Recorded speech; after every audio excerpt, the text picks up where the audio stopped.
I'm in Slocum Hall, one of 11 historic buildings here on the campus of Ohio Wesleyan University. Delaware, Ohio is just 27 miles north of Columbus and the Ohio State University.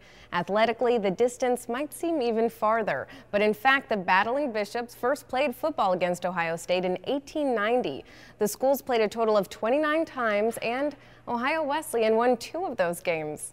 Today, this school's 1,900 undergrads compete in NCAA Division III and have won several national championships, including back-to-back women's soccer titles in 2001 and 2002. Volunteerism and activism are part of the mission here, and a large number of alumni have served abroad as missionaries and in the Peace Corps. Branch Rickey is an alum. He is the man who broke baseball's color barrier in 1947 by bringing Jackie Robinson to the Brooklyn Dodgers. Dr. Norman Vincent Peale, author of The Power of Positive Thinking, is also an Ohio Wesleyan grad.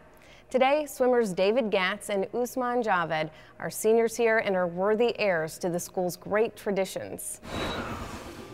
This could have been a story about David Gatz, a swimmer with school and conference records, academic All-American and Rhodes Scholar semi-finalist.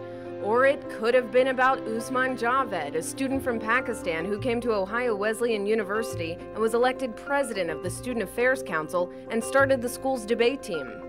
Or this could have been a story about a small university in Ohio that has a big international feel with students from 58 different countries. But this story is really about 2 friends from opposite sides of the world with the crazy idea that they could help the world take a step toward peace. I met David first couple of days of school, actually. He was one of the first few people I met in the States.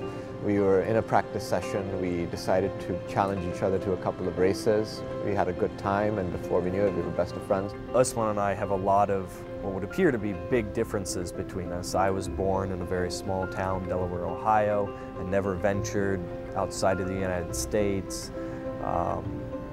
He's from Pakistan, I'm Christian, he's Muslim.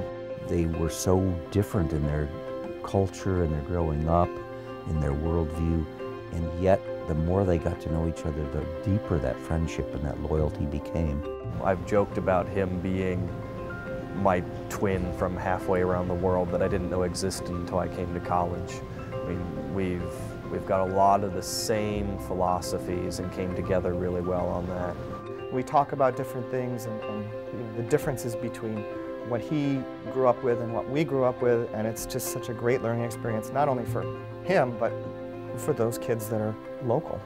A back injury his sophomore season interrupted Usman's dream of representing his country in the 2008 Olympics, so he quickly established another goal and sought his friend David's collaboration. Their idea was to swim the English Channel as a symbol of peace. And David said, "It just seems to me that this is an illustration of what the world could be like.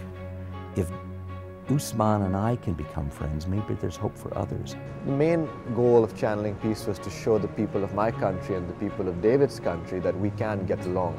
Obviously, we don't expect that just because we are going to swim the channel, it was going to solve every problem in the world. That would be a naive expectation, but we wanted to send a message that you can have people come together with what appear to be very large differences. We hope to raise money for the Pakistani relief effort of Doctors Without Borders. And the reason we picked Doctors Without Borders is that they're a non-government organization that represents the people-to-people interaction David and I wanted to support. The idea was hatched in the fall of 2008. The swim was planned for the following summer. We'd come here to the Ohio Wesleyan pool and we'd hop in, we'd just swim 4, 5, 6 hours straight, and it gets boring, but it was what was necessary. The biggest obstacle that they had to overcome was not the swimming part of it. They're able to swim great distances, which is not a problem.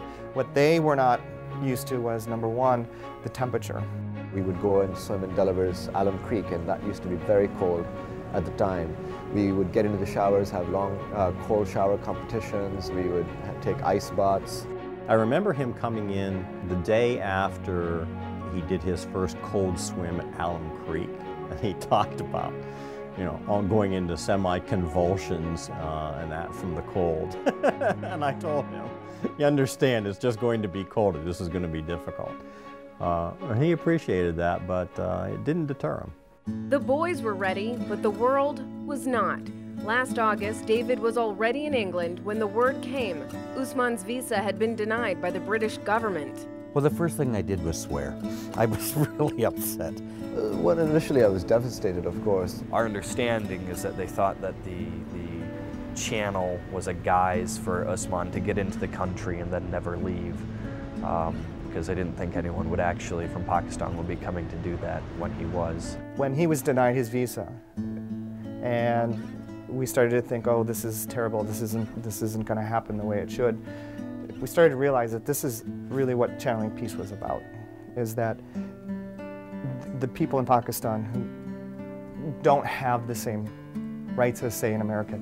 The swim went on, just not the way they had planned. David swam the channel as part of a relay team. Usman swam 10 hours alone in a pool in Pakistan. Even with all of the passport frustration, David still went and completed the commitment, the ritual act of swimming the channel. And Usman paralleled that with his own swim for hours upon hour back in Pakistan. They still completed the symbol of their friendship, and that gives me hope for the future. Channeling Peace is still going. The swim is over, but the initiative is still alive and well. Thanks, guys. And if you'd like to contribute to David and Usman's efforts to build international friendships, visit their website, channelingpeace.org. NCAA on Campus will be right back.